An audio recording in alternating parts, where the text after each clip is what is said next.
Howdy do, buckaroos. How the heck are you? So last week I had some Evan Williams, and I made a version of a Manhattan. This week, payday week, I picked up a bottle of Jim Beam, Pre-Prohibition style rye.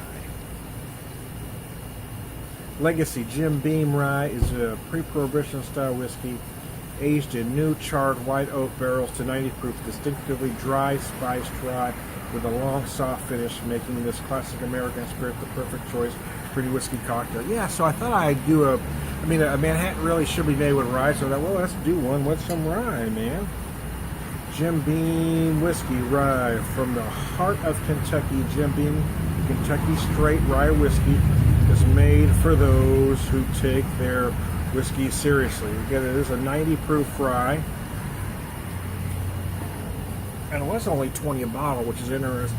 Which is damn, I meant to say interesting. I meant to say affordable. So, anyways, what I've got here is I've got 3 ounces of the rye to about a half ounce of vermouth, about a quarter ounce of cherry juice, and a good maraschino cherry in here. So let's take a drink.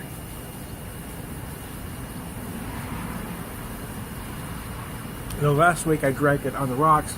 Here I'm having it as it probably should be served, straight up, in my Jim Beam black glass. So there you go. I was getting ready to start the video, and a neighbor came in. I went over and talked to her, so I let this warm up probably a little bit more than I should have. I should have went back in and chilled it down again. I thought, well, we're going to go for it.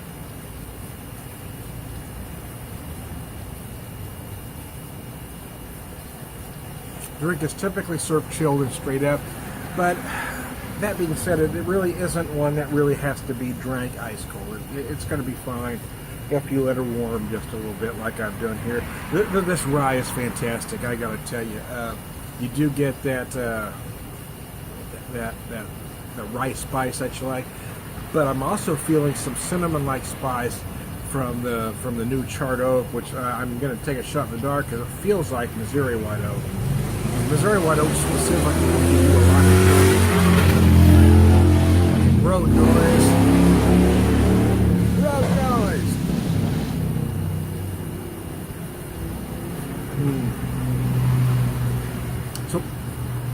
So last week I used 3/4 ounce vermouth and a 1/4 ounce cherry juice. I got a little sweeter, so when I made the second one, I made it a little bit less. And so when I did this one with rye, I only used about a half ounce of the vermouth because I don't like it super sweet, but I did add just a little bit of that cherry juice. Kind of reddens the drink. It adds a little sweetness as well, so there you go.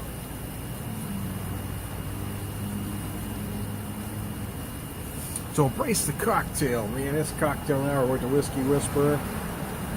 I am Tom the Whiskey Whisperer.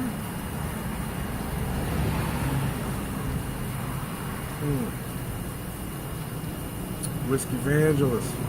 Prolific whiskey drinker. Gosh, that's good. It's funny as I'm getting spice on 2 different levels, right? I am feeling the rye really in the middle of the drink, but at the end I'm feeling the spice from the charred oak. So it really hits you at 2 different places. Very interesting. That's where I meant to use the word interesting. $20 for a rye of this caliber. I mean, not Jim Beam, but the Jack Daniel's rye goes for about twice that, and it certainly isn't of any better quality. You know, you may prefer flavors. I don't know. I'm not going to get into that with you, but if we're talking just quality, it's not any better than this whiskey at $20. It really is not. 90 proof rye. I mean, I got to admit, I was a little put out when Suntory first bought him. And it still bugs me a little bit. But it's not the same thing, even though I've got some folks that want to tell you it is. It's not the same thing as, say, AB InBev buying out craft breweries. It's not quite the same. It's not on the same par.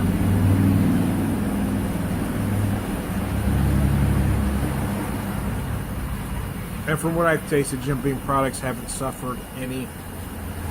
They have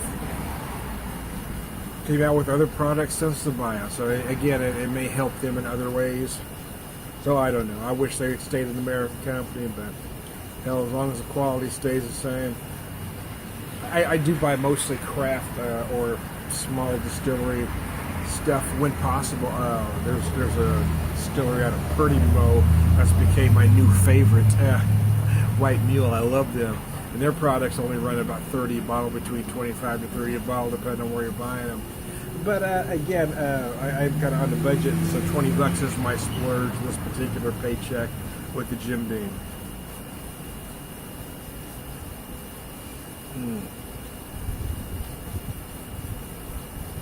You like a Manhattan? No, I gotta tell you, man.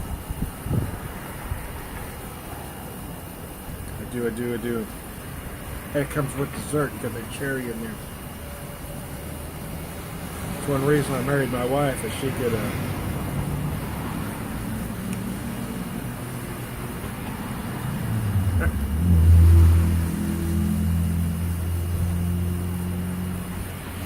she can tie a tray stand and knot with her tongue. She's a cunning linguist, I'll tell you that. Anyways, now you've gone over the edge of time, I know. I can't seem to do one video without going a little too far. I can't seem to do anything without going. I gotta go right to where I know I should stop and then just see what happens, man. I just can't help it. That's what I do. It's in my nature. That's who I am, man. At 52, I doubt if I'm going to change now. I've mellowed out a little bit. Not quite as abrasive as it might have once was, but might have once. That was some great English talk. That was beautiful, beautiful, beautiful. One last time, I am Tom the Whiskey Whisperer.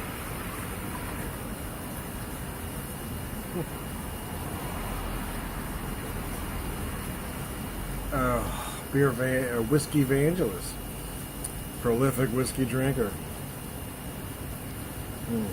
Mercy, Percy, that's tasty.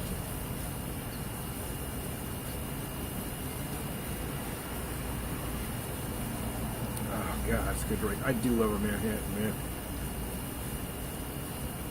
See, here's the thing, man. There are folks that want to tell you have to make a drink this way, that way. The cocktail police aren't going to show up at your door. If you don't have rye, use something else. If you don't have sweet vermouth, use something else. Invent stuff. That's what I do. You never know if you don't try. It may not always work. But again, the cocktail police aren't going to knock any door and say you can't make it. You can't make a Manhattan with bourbon, Tom. Well, yes, I can. I can do anything I damn well please. So there you go. Did I say all around good guy? And all around good guy. One last time, I am Don Whiskey Whisperer, and